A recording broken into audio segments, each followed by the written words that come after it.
They may even see, oh, they have a cyber insurance policy that will pay $100,000 worth of breach money. So then what do you think they're going to price the breach at? $100,000. Probably exactly $100,000, right? Or maybe 105 just to really be Just jerks. to be a dick. Yeah. I'm Jamie O'Kane, CPA, Small Business Advanced Tax Planning and Compliance Extraordinaire, and this is the Abundant Beans Podcast, the podcast that takes my love for learning what makes people tick while digging into the good, bad, and ugly of small business ownership. We strive to give you the insight that only those in the trenches of being and working with entrepreneurs can provide. I would like to welcome to the podcast Mr. Brian Gill. Brian is a computer scientist, entrepreneur, and angel investor. Brian currently serves as Chairman of Gillware, which provides cyber risk assessments, data recovery, incident response, and digital forensic services. He is a co-founder of Phoenix Nuclear Labs and served on P&L's board from inception to when it decided to spin off Shine Medical Technologies. These two companies have raised over $100 million of venture capital and employ hundreds of people in Wisconsin. Welcome. Hey, how's it going? Good. Thanks for spending time with me today. Dude, let's get some beans. Let's do beans. Let's save some beans today. Save some people's beans. That's the idea. I know. So Brian and I were just having a long conversation about, a tax software company and some of the stuff they're going through right now that we're just seeing on the computer and on the consumer end, which is really interesting. And there's to go back, and it's because you're in this world. I mean, yeah. We had a client in that same community, smaller scope than the current crisis, and it basically, we ended up, getting them their own data back that had been encrypted by a bunch of cyber criminals, but the cyber criminals had also exfiltrated the data. They stole the data, they downloaded it, and filed taxes for all their clients. That's literally my nightmare. Yeah, so what happened was, they call us in like, hey, we're having some trouble with our systems or whatever, and we get in there, and it's like, oh, it's because it's all encrypted because there's been some criminals on your network. For months, right? For about 7 months. And they had filed change of addresses with the U.S. Postal Service for all of their clients to a P.O. box in Florida. And filed taxes for all of them with approximately $3,000 to $5,000 refunds. So they filed them on purpose, such that each client had overpaid approximately $3,000 to $5,000, which is possibly under some like IRS threshold of decision making. So here's what's interesting to me is they did that in a way that the IRS didn't come out ask any questions. Well, the IRS is not tied into the USPS is the problem, right? Well, right. But what I'm saying is they filed the returns in a way that was not questionable. Do you see what I'm saying? So they had enough tax law knowledge. Oh, yeah. To not set off the IRS diff scores. It's called a diff score. So a diff score is when something on the return sets off basically a red flag, and then everything stops and they send you a letter. So they had enough knowledge of how to file the tax returns to get a refund of that amount without setting off diff scores. Well, and I would hope that at some point the USPS backend and the IRS backend, that should be also a red flag. Why did 400 individual companies all just file change addresses to the same spot? Right. Or the IRS would think, why am I sending refunds to this one place? Well, they didn't know that. They were sending them to the client, and the USPS was forwarding it to Florida. Oh my God. Yeah, it's a mess. But how smart is that though? So, but still, to me, it's just boggling my mind that they filed all these returns without setting off. Well, and I'm sure some of them probably got caught by the IRS and they didn't fully monetize, but they monetized a couple different ways in that case. They monetized some of those refund checks, and then they also monetized, obviously the ransom got paid. Yeah. But then that was a company that was decades old with dozens of CPAs and gone. I mean, you would fire you if you had that happen. If I was your client and I would expect you to. And everybody's like, oh, okay, it's time to find a different provider. I would just shut everything down and so you go find a job. This stuff is, and what's going on is the bad guys themselves who breach the networks are super smart, or at least they have bought very sophisticated, sometimes kits to be smart on their behalf. And then they usually sell that infiltration to other smart people based on they get a little bit of lay of the land and they're like, oh, cool, it's one of these companies, and let's put it up for kind of auction on the dark web and see who wants to buy this breach. I am just the tax filing knowledge, just get like part of that just continues to boggle my mind. Like, they had to know what they were doing on the tax. And they really spent, again, in a lot of these breaches, they spend a lot of time learning a lot about the business, not just the businessy stuff, but then also like researching if they have a insurance policy and if they have a cyber insurance policy. If those documents are on the network, they may even see, they have a cyber insurance policy that will pay $100,000 worth of breach money. So then what do you think they're going to price the breach at? $100,000. Probably exactly $100,000, right? Or maybe 105 just to really be jerks. To be a dick. Yeah. So it's, so they learn a lot about that, and they spend a long time on the network itself, understanding, okay, this is how backups get made, right? They're over on this service over here, and maybe they don't have access to that backup right away. And they'll basically install keylogging software on a bunch of IT people's boxes and wait until they get those credentials to that backup server, or till they get those credentials to that like golden key pass. Like if you're kind of a bad monkey, you might have like one key pass password database that has everything, and they'll just sit there with a keylogger and wait until somebody gives them the keys to that kingdom. Sometimes they'll even just use social engineering. So they might just pick up the phone and call the backup provider and say, hey, this is Bob, and I'm account 12345, and I've switched to a different service, and I need you to shut me down and delete all my stuff. And maybe they know enough tricks to basically trick that cloud service provider to do that. I mean, they will use a large bag of tricks, and they're very sophisticated, both in the infiltration and what they do afterwards. It's super duper scary. It is super duper scary, but also it just kind of feels like some point something's going to happen, like it's almost like inevitable. Like we can do everything we could potentially do, and we're supposed to do that. But it also just feels like maybe they're smarter than us. I don't think we want to shut civilization down necessarily. Well, no, I'm not saying that. I've considered it. Especially with what you see. I mean, it's a mess. It's an absolute mess. And, we make our livings digging companies out of these types of disasters. Yeah, I get it. I do too. But it's like I was watching disasters. I was watching The Incredibles with my son the other day, and like in the opening scene of Incredibles, there's, Mr. Incredible is like, can't the world just stay saved for 5 minutes? And I'm like, man, I get that. Right? I was like, this movie is good. This movie is good. I get it. I'm Mr. Incredible. I'm not Mr. Incredible, but, I just can relate to that feeling of like, man, like, I'm happy we're busy because I'm a business owner, and we like to be busy because we like to make money and we like to make our shareholders happy and all those things. Yeah. But man, it'd be nice if we could just dial it back a smidge. That'd be great. Give you a little breathing room for 5 minutes. All right, we're going to bring it back and start the interview. Are you ready? Yeah, sure. What was your first job? Dairy Queen. I was, I think 14 years old, and I was making dilly bars and blizzards at Dairy Queen. It was amazing. You ever want to go back? I haven't eaten at Dairy Queen in decades. Oh, that's no offense, funny. Dairy Queen. No offense, Dairy Queen. I was getting paid like about $3 an hour, maybe $2.85. I'm old. It was minimum wage. It might have been $3.50. It was around that range. You're not that old. I'm 43.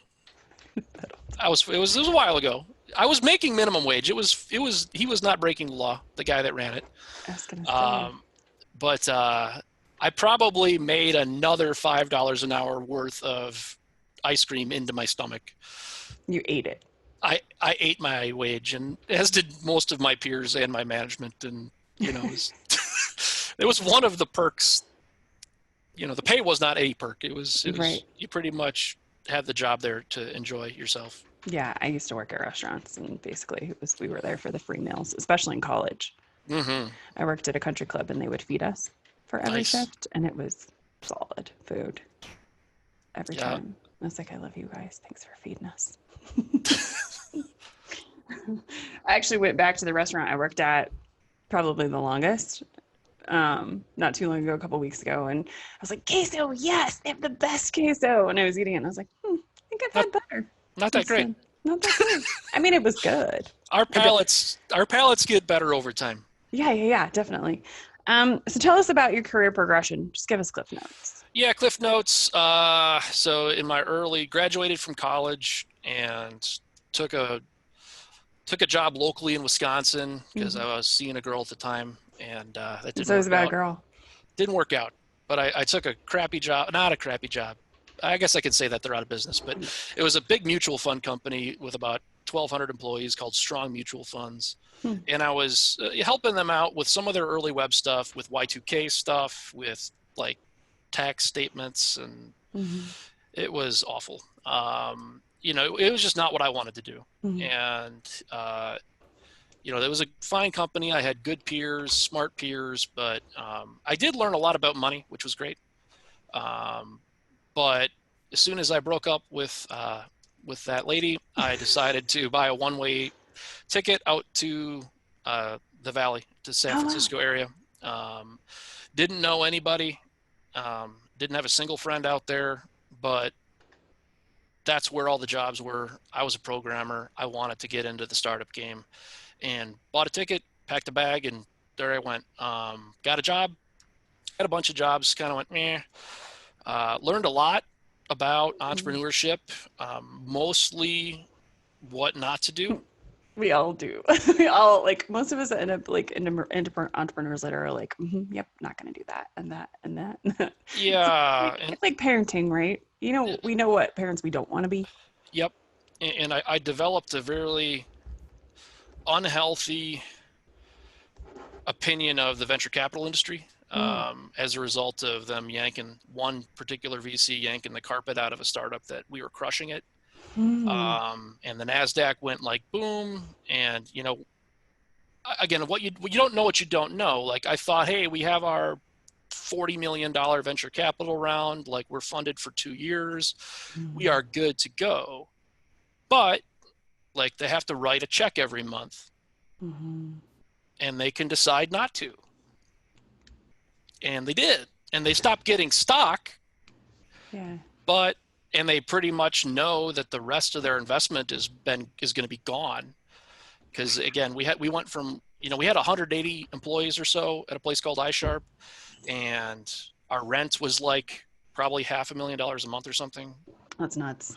It was crazy. I mean, it's probably like it is now, you know, trying to find space around San Francisco for like 180 employees, like, kind of good luck. You're probably going to pay a ton of money in rent somewhere. Which is why they're all remote now.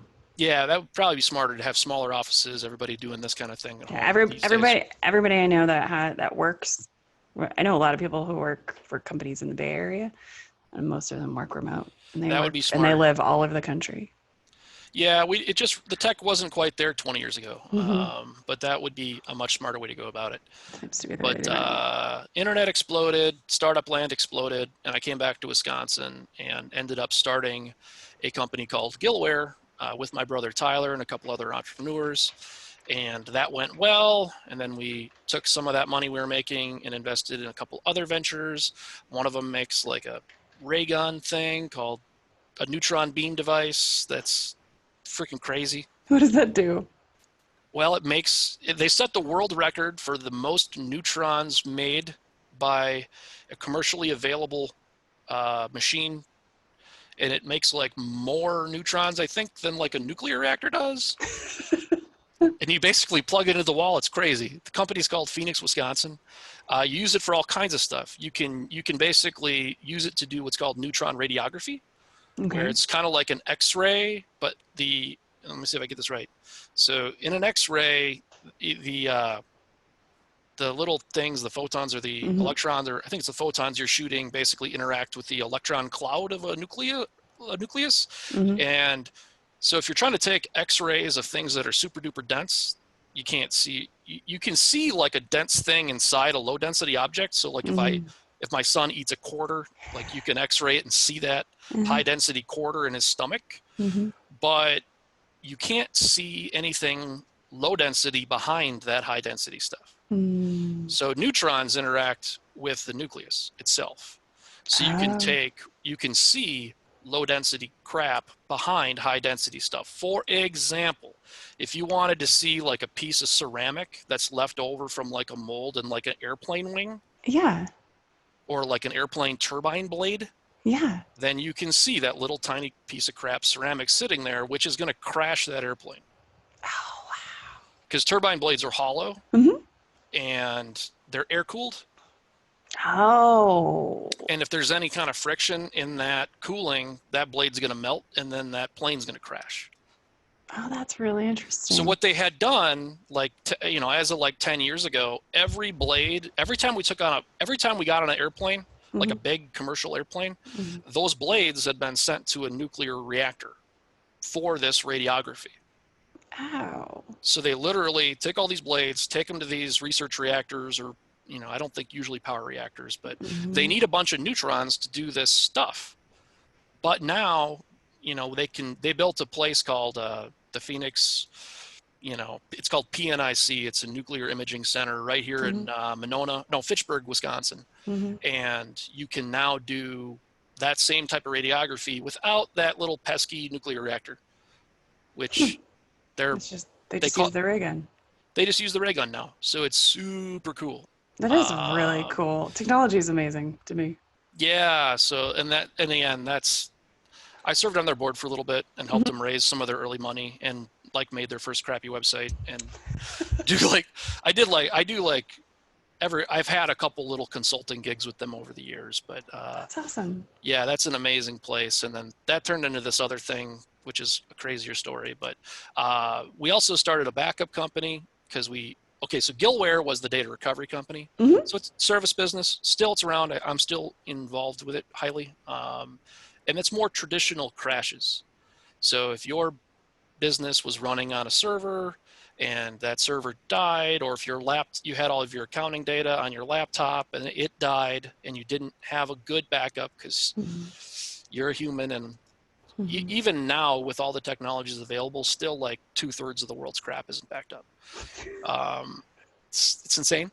It is insane. But it happens. And people send us that broken equipment, or sometimes humans make mistakes and they push the wrong button and delete terabytes of data. And they hire us to basically get it all back. So that's a service industry. They send us the emergency. We have mechanical engineers, electrical engineers, computer scientists that will do a bunch of nerd stuff and turn it back into your data most of the time. That's awesome. And then we also, 4 years ago, we partnered with a wonderful lady named Cindy Murphy, who is kind of I think it's fair to say she's kind of a world thought leader in digital forensics. Oh, that's cool. And we started Gillware Digital Forensics, which is now, as of like 3 weeks ago, rebranded into a company called Tetra Defense.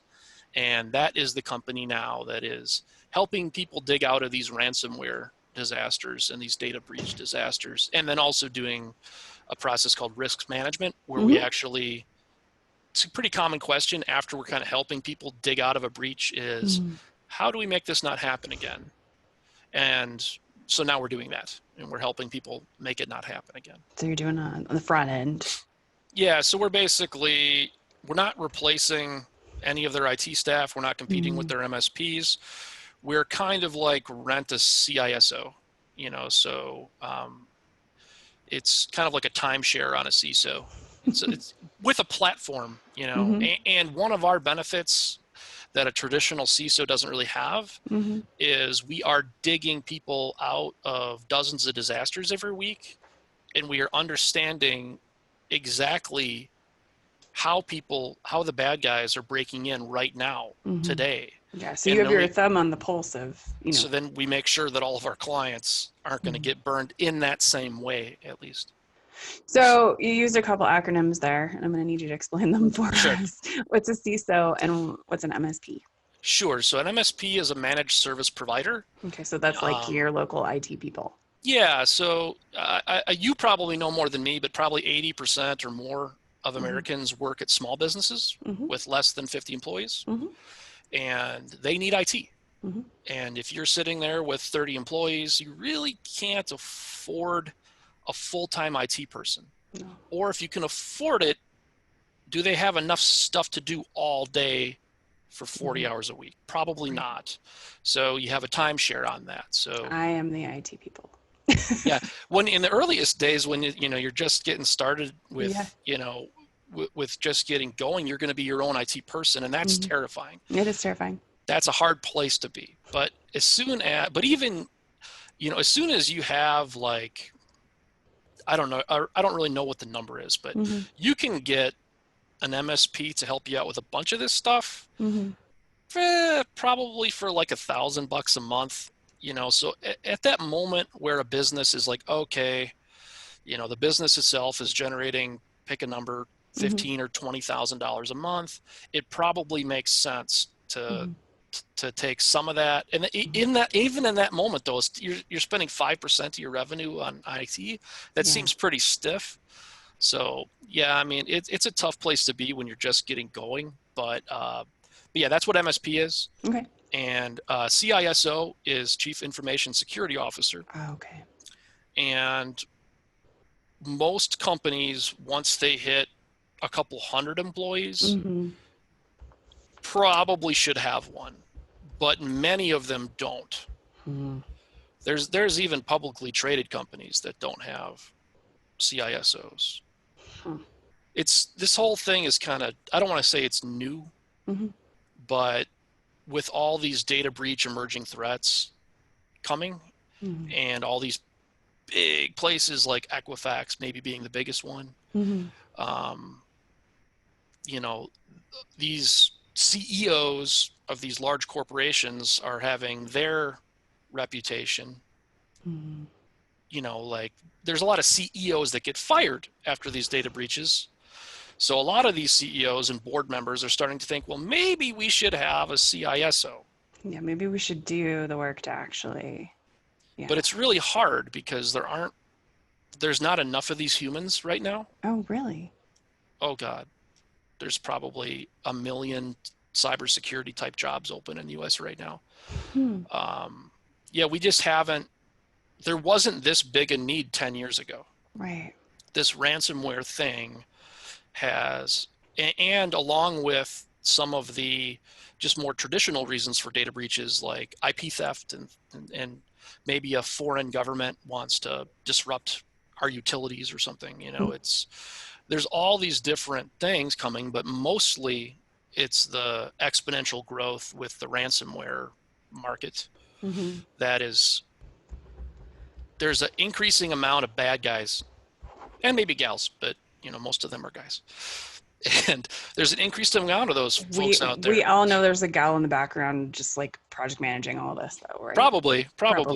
Well, they're more sophisticated organizations than people give them credit for. And a lot of times, this isn't, like, again, I think when we think about hackers, or at least when I used to think about hackers, I think of like the Kevin Mitnick type lone wolf, like 14-year-old angsty zitty kid who just wants the world to burn. In their parents' basement. Yeah, who just wants the world to burn. And I've been that kid, but it's like, that's not what we're dealing with here. We're dealing with sometimes very structured groups of people that are employed kind of like a normal job. And they may even be employed directly or indirectly by a government, where what they're doing is not illegal. It's encouraged because they hate America. And if they can have a small group of people in this corner over here raising tens of millions of dollars for their weapons program or whatever, then they're going to be celebrated as heroes. Yeah. I think, I just kind of, because I know about like the tax fraud, like the tax scams and things like that, those are sophisticated people. Like it's a whole network. Like this isn't just like one person like calling elderly people. Like this is a whole organization with a purpose and a plan and a mission and values around all of this. So we talk about like positive, values and mission and whatever, that they have those things, right? They're not falsifying, IRS letters just on a whim. Like this takes time and effort and skill and planning to work. Yeah, and if you think you could never fall for it, that's the biggest thing to avoid. With any type of like, I think we're good. It's like, are you? Like the more confident people are that they're good, usually there's an inverse relationship. Like I'm incredibly nervous about my own systems. Right. All the time. Yep, me too. Yeah. And part of our role is to help other people not get burned by these things. But like it is as like we know enough to know like, wow, like we do things to make sure that it never happens to us that are pretty crazy. And I still worry about it. So if I'm nervous, everybody should be nervous. Yeah. Yay. It's so funny though, because I will like in accounting firms and stuff, people are like, yeah, I got this stuff like down. And I'm like, oh man, this is what keeps me up at night. Right. Yeah, I do my own books with, QuickBooks, and I'm sure it's fine. I think it's great. I'm making every right decision, and I think I have every single, write-off I could have, and I think I'm spending the perfect amount of money in everything. And I'm sure if I go to sell my business someday, those acquirers are going to look at these books and be very happy with everything I'm doing. Yes, absolutely. That's what's going to happen. Right. Until you go to shop it and it's like, what? My business is worth what? Oh, crap. Why? Oh. I know. Actually, I just talked to somebody yesterday and I was like, you're not taking enough salary. Nobody's ever going to buy this. She was like, oh. I was like, I know. Let's get you guys figured out here. So what does an incident response company do? I think we've kind of talked about that. Yeah. So we respond to incidents, and the incidents that we respond to are data breaches. Data breaches. And then also like when the hard drives die and computers die. Yeah, it's a different, again, those are incidents that we respond to as well, but the industry term incident response is talking about cyber breaches primarily. Okay. And that is what Tetra Defense responds to those incidents. So first we have to basically understand the breach. We have to quarantine a bunch of stuff, make sure we kind of stop the spread. We have to try to find any back doors that the bad guys have left, which they usually will do so, to get back in later. We have to diagnose, treat, and then we have to facilitate a ransom payment. It is sometimes that we can recover the data without paying the ransomers, because there is something we can do from a technical perspective to get at the backups that they've attempted to destroy, but maybe they didn't quite kill. They killed them, but maybe we can resurrect them. But more often than not, we have to work with the cyber insurance companies and to basically facilitate that payment, purchase the decryptors, which are the pieces of software and the unique encryption certificates to then decrypt and give Jamie her own data back. Dang, man. So after you make this large payment, you have your own stuff again. So congratulations, you're back to baseline, kind of. But then we also have to work with privacy attorneys and the company's general counsels to figure out, okay, who are we required by law to disclose this to? And maybe from a moral perspective, who should we disclose it to anyways? Yeah, who should we talk to about this? Or let them know? And do we need to buy LifeLock for 10,000 clients for the next 5 years? Type of stuff. Okay. There's going to be an industry. There's going to be some of that happening here soon, probably. Yeah. With a very big player in your industry. Yeah, I'm pretty sure. So, what are some of the greatest IT threats to the small business community?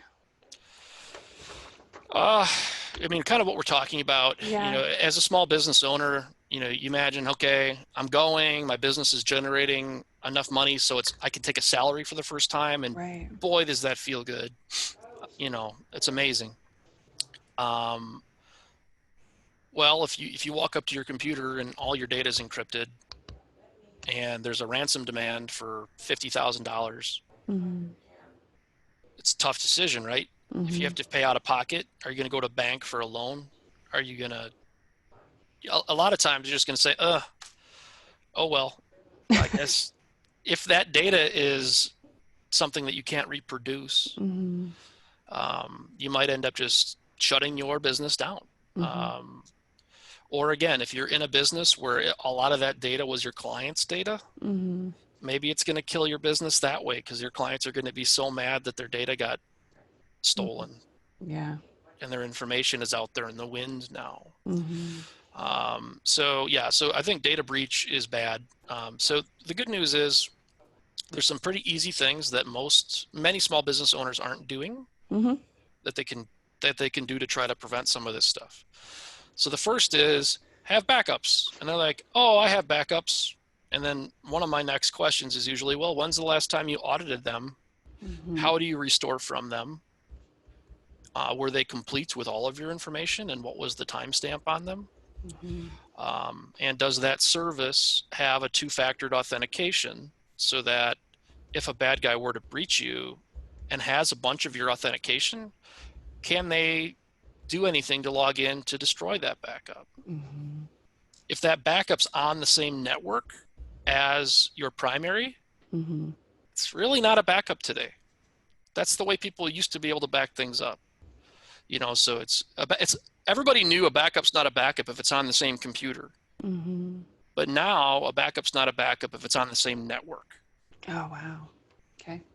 You want a different layer of network authentication between your primary data and your backup data, because we're worried about the situation where your primary network is breached by bad guys who have all the authentication they need to run wild. So we want to make it extra hard for them to then get at those backups and do any damage to them. Right. So if they take or do something with the original data, then, you know, it has to all be restored, right? Well, right. And and some of these backups are almost too sophisticated where they're almost backing up like in real time. Sometimes some of the really cheap ones without revision history. So, hey, the good news is all my data's backed up. And then you go to your backup and it's all encrypted just like your primary is because it backed up the crappy encrypted data. Oh, wow. And some of the really cheap consumer grade backup services, if you delete stuff from your primary, the backup service is like, oh, Jamie didn't think that data is important anymore. Let's delete it from our servers too. And they're not smart enough to think about, well, maybe a bad guy deleted all that crap. So the devil's in the details with these backups, right? Okay. And a lot of small business owners, they have no idea how their data is backed up, what the service is, what the disaster plan is. They say, oh, my IT guy does that. Does he? Right? Does he? How do you know? Have you asked him for the one-page disaster plan? Have you asked him the last time he audited your backups? Right. Did you ask him if it has, again, two-factor authentication to get into those backups? Did you ask him if it has revision history or snapshotting? I want to, as a business owner, when I have my annual meeting with that MSP, I want to see the audits. I want him or he or she to show me an actual audit log of here is the last time we did a mock restore from your backups. Here's where all your accounting data lives. Here's where all your veterinary x-rays live. Here's where your client database is. Here's all your emails. Here's your client lists. Here's your marketing materials. Here's your website. And yes, all 7 of these nodes restored from backup. All of the timestamps were January 7th, and it works. So we have the backup. It's on a different network. It's got a different layer of network authentication, and it actually is complete and good. And if I'm paying an IT person every month or every year for a service, and part of that is, of course, backup, I want to see the audits of them doing that mock restore and the results of it. And I also want to know how long it takes. Because also what happens sometimes is like, okay, we had a disaster. Let's go to the backups. And about 8 days later, the backups are restored. And that can be a big problem. Especially in the middle of tax season. It may be in the middle of tax season if you have, hundreds of, accountants that are on a platform, and maybe that platform got hosed for 4 days. Just, theoretically. For example. Yeah, maybe their backups are slow as heck, or who knows what's going on. Again, I don't even know who we're talking about right now, and they're probably not clients of ours, and they're not. I don't think, but if they are, I'm not talking about them. But we've never mentioned a name, so who knows what the heck we're talking about? Could be anybody. Nobody knows. This goes up in like 3 months, so yeah, it'll be long. There'll be 57 more breaches in between then and now. Totally. So actually, I had a question for you. So, can you give us a high-level pros and cons of doing cloud-based computing versus server-based? Sure. So, I think one of the biggest dangers of the cloud is that people don't really know what it is. It's not true to say the cloud is just a server on the internet. That's actually not true. If you are calling yourself a true cloud, there is going to be a much bigger built-in block level redundancy so that you won't lose your data if like a cloud provider has a single hard drive go bad or something, right? So that is a lot more robust and a lot more redundant. Now, and a lot of cloud providers will be providing snapshotting under the covers. So like every day or every month, it's taking kind of a point in time snapshot that you can restore to if you ever need to. Not always, and whatever the frequency of that is, could benefit you someday or not. But again, the devil is in the details for how this stuff is. And at least with an on-premise server, you have more knowledge of what it is that you're buying and what it is, what its weaknesses and strengths are. And again, like sometimes organizations can say like, yep, we're a software company, and then we also made a cloud for you guys. And sometimes a real infrastructure person might look at it and be like, well, your cloud kind of sucks. Because, who's rubber stamping? Who's the third party that's saying, yeah, that's a cloud, all right? So you got to be careful. Obviously, one of the big benefits, small businesses these days don't really want to have a bunch of on-premise hardware and servers and, okay, it's 8 years old and it's dying and now I got to buy something else and somebody's going to migrate something. It definitely gets us out of all that type of crap. It lets us amortize the cost of that over time, which, you'll pay more, but it is super nice. But the biggest advice I have is that's where the world is going. And most of your clients and most of the people watching who are small business owners are going to have a lot of their data in this cloud. It doesn't absolve you as the business owner, or it doesn't absolve your managed service provider from having an off network, off that cloud backup. It might be to a different cloud. And then you need to make sure that the way that you back that data up should be platform agnostic. So there are some companies, some cloud companies like Salesforce who do a really good job of this, where, you can export your data in backups in like almost a XML type format, where it's really not, it's like, yep, you're backed up, and you can only import it back into Salesforce. Because sometimes companies are smaller than Salesforce, and sometimes those companies maybe have big disruptions, or maybe they go out of business. Yeah. So, we use a lot of apps. So that's where, things kind of get kind of fuzzy for me. I know I can, back up stuff off of a server. And I know but if we're using cloud-based apps for accounting and for, data and for, how do we back all that up?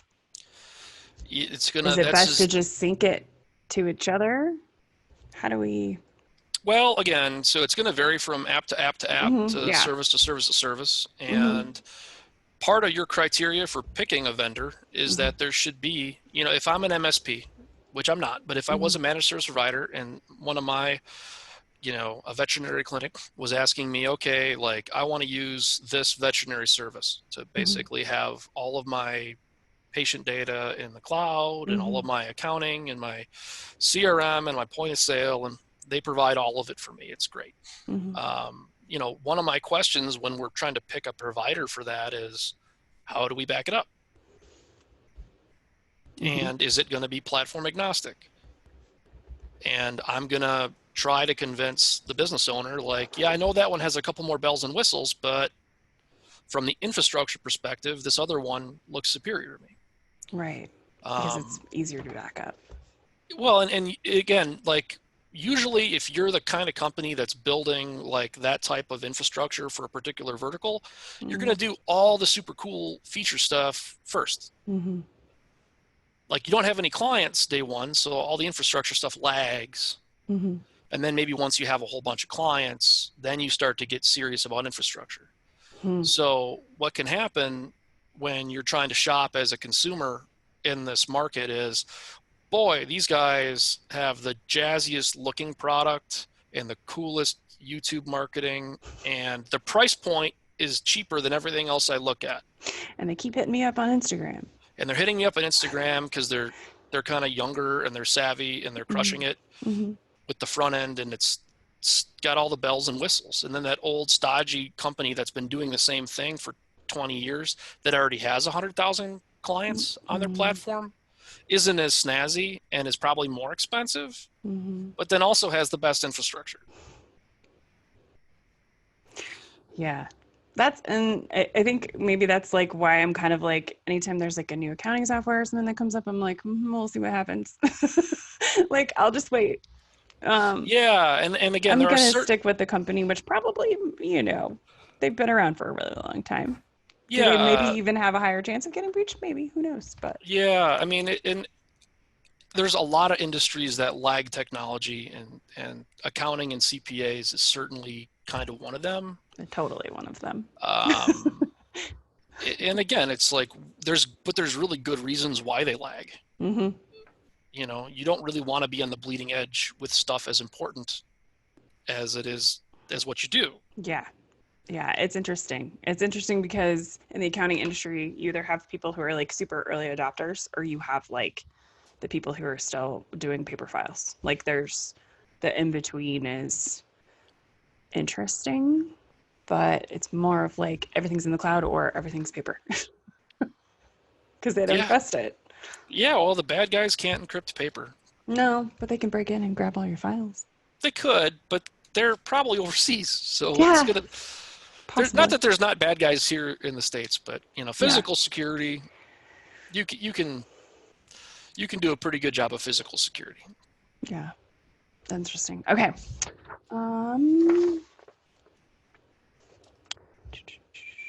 So you kind of started with your top tips for IT security for small businesses. So backups. Well, the next one backups they are. The next one I would say isn't even like a technology tip.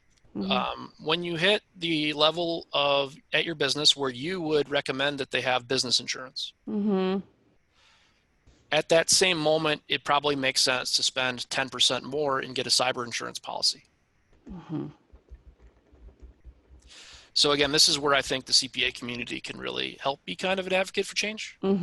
Because you're probably used to that, like, oh, okay, like you're spending too much or not enough on insurance. That's probably something that you do with your clients. Yeah, it is already. Look at. Like you don't have enough of it.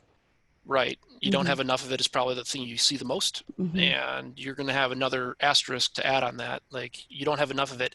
And if you don't have a cyber insurance specific policy or a rider on your core insurance policy for cyber, then you might be in that situation that we all end up in, where we have this insurance, but then when we need it, it actually doesn't apply.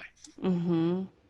And that's super frustrating, whether it's what do you mean I didn't have like flood insurance on my house? Like, what do you mean I didn't have mold insurance? Like, I didn't even know that was a thing. Like, right. Yeah, it's actually interesting. I mean, just been doing this for so long.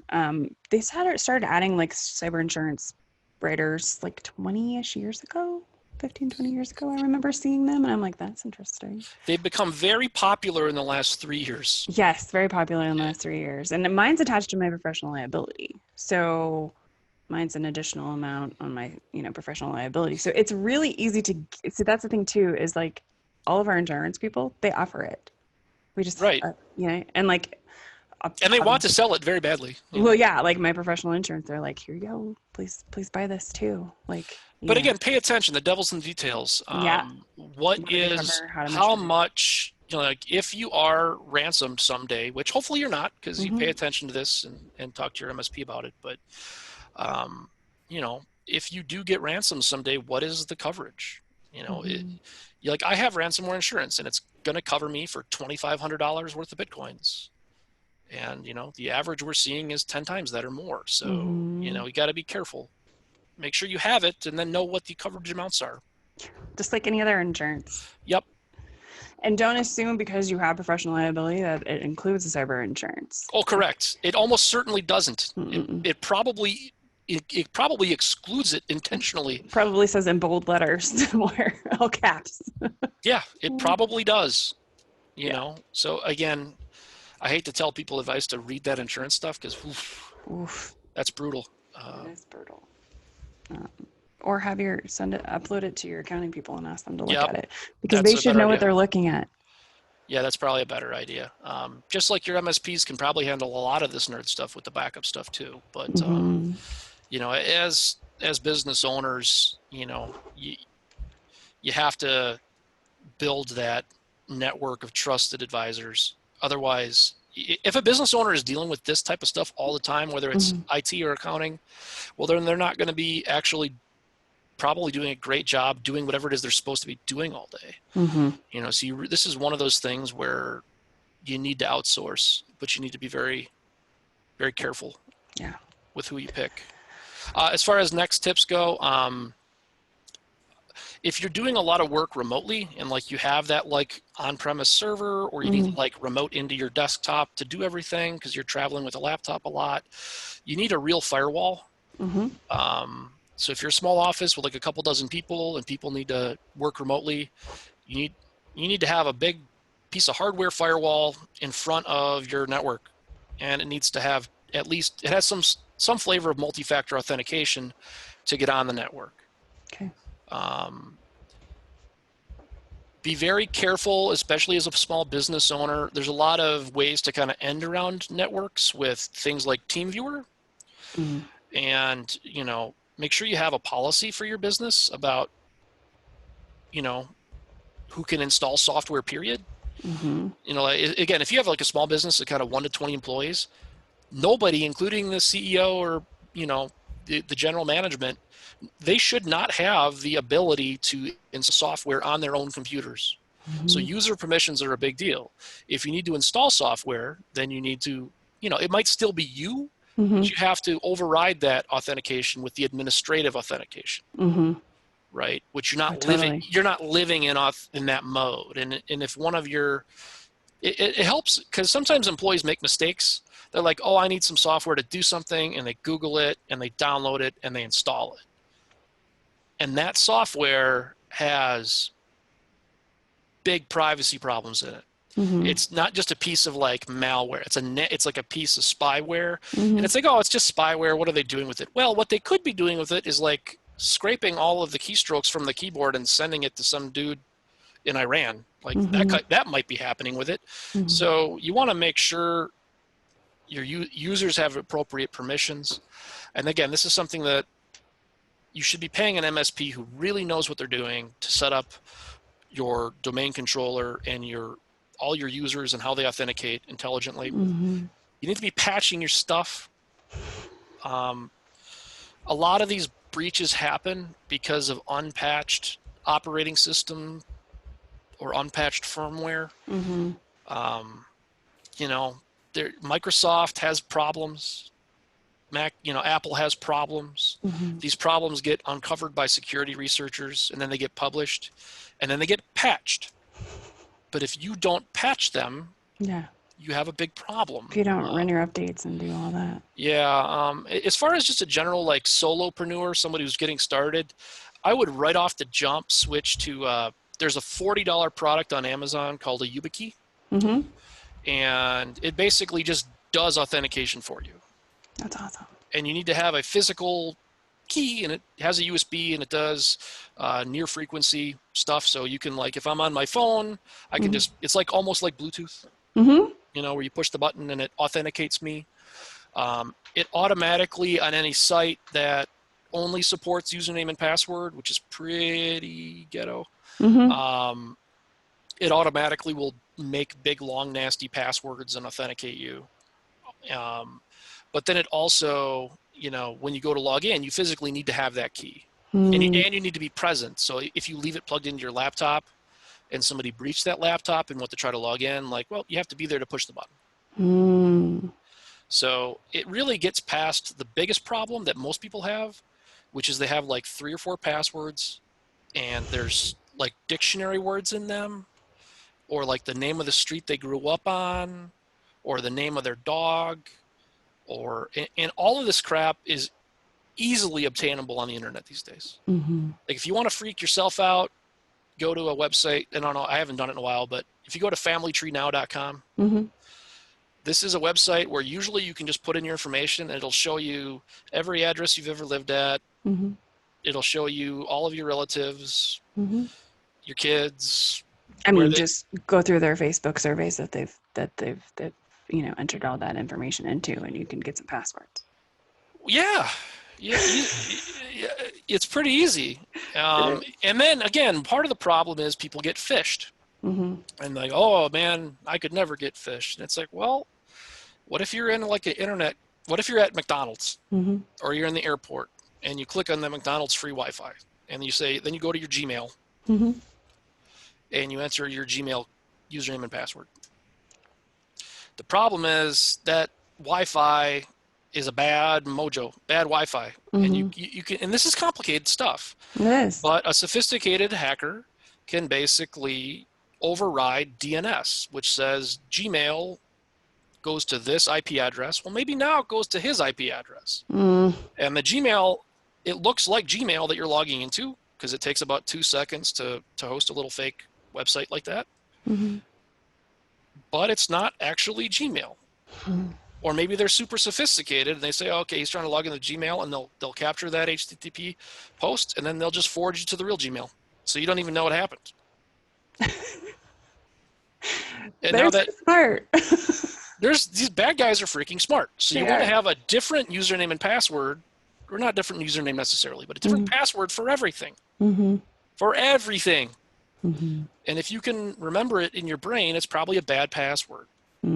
So this is one of those areas where technology helps you spend the $40 and get one of these little doohickeys that does U2F or universal two-factor. Now, if you want to log into stuff and you don't have your doohickey, well, then you got a problem. So there's always trade-offs. And if you put your doohickey, you know, through the laundry, well, then you might be sad. So buy 2 of them and back them up. It's so funny. So we just signed up for a single sign-on solution. And so anything that's client sensitive, it's all encrypted on the back end. I don't even have access to the passwords. So, which is awesome. But now we're like, I went to log into something and I was like, oh, I don't have the password. Well, that's not going to work. And I was like, oh, well, I guess I don't need it. Right? I don't need to log into QuickBooks on my phone. Yeah. Like, I was going to take pictures of receipts, but I was like, I can just take pictures and email them to myself. Like, I don't have to have access to all this stuff. And it actually kind of makes me, you know, second guess. Like, I wanted to do this. Oh, but I can't because I don't have access, which is actually a good thing. Well, then that's how somebody who understands what's going on is going to think. But the problem with a lot of these different security measures is that there is a productivity or mild annoyance trade-off. And I knew that, and I told my staff. you're gonna have access to this stuff, and that's the purpose. But a lot of the times the data breaches happen because there's an executive who's maybe a little longer in the tooth, who's at some of these companies, and the good guys, the IT guys, the MSP or their staff say, we're moving to this service, and now when you need to log into this network, you need to do this stuff here. And he's like, I'm not doing that. My dog's name and my daughter's birthday. I can't figure this out. I'm not doing it. And that's really awkward because that old stodgy person might be the one that cashes he writes the checks that you cash. He's, on the org chart. That's my boss, and my boss is telling me they're not going to do something. It's an awkward thing when you're an IT provider who can get fired, or an internal employee who's like, okay, that dude is, I guess we'll just let him do it. Yeah. With it on the sticky note. Yeah. I just have all my passwords on some 3M notes that are stuck to my monitor. Although I guess it's probably better than saving it somewhere that's more than hack, right? Maybe. Although, again, there are crimes of opportunity, and the cleaning staff, or maybe that malicious employee is at your desk one day. It's like, and just pulls out the cell phone and it's like, hey, if you ever fire me, I can do some damage. Man. Those are some of the other things we see, is a lot of malicious employee and sometimes malicious ex-employee behavior as well. Well, be nice to your employees. It's the easiest way to not get breached, right? There's just give up. Everybody should just give up. Right? Or just, 5 minutes to see the world just save. Just the world stay saved. We should all go back to paper. I love it. So before I ask my last question, what is the easiest way for people to find you? LinkedIn. So if you just kind of Google for Brian Gillware on LinkedIn, you'll find me. I'll pop right up. Reach out, connect. I'm one of those open people. I'll connect with just about everybody. You've got that extrovert stuff going on. No, I don't. I know. Only my LinkedIn persona. I know. Everybody's always like, wow, you're an extroverted CPA. And I'm like, no, I'm really not. I just know I have to grow my business like this. So I'm just doing the thing.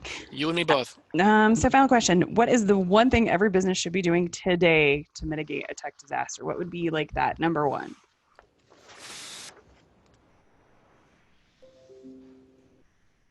Hire a really good MSP and make sure that your accounting provider agrees that you're spending enough on IT in general. Those are all good. We'll look at books sometimes and I'll be like, do you have an IT person? Or, especially when we're dealing with the veterinarians and like anything that's, more medical, I was like, needs to be part of your budget. You have to have, because if this doesn't work, it all goes down and you have to close the doors. Well, and sometimes the clients can be in regulated industries and they don't even know what laws got passed the year before. And there can be some pretty serious fines in some of these industries for not having good IT. Yeah. I mean, and I think I told you this the first time we talked, but in the IRS now, when we renew our prepare tax ID number, we have to say that we have a cybersecurity plan. Like we had to verify that, because in our industry, anytime something happens, we have to alert the IRS, and the IRS has to allocate time and effort and funds to help on our end. So how did they prove what's your process for like getting certified or whatever? You just have to say you do have one.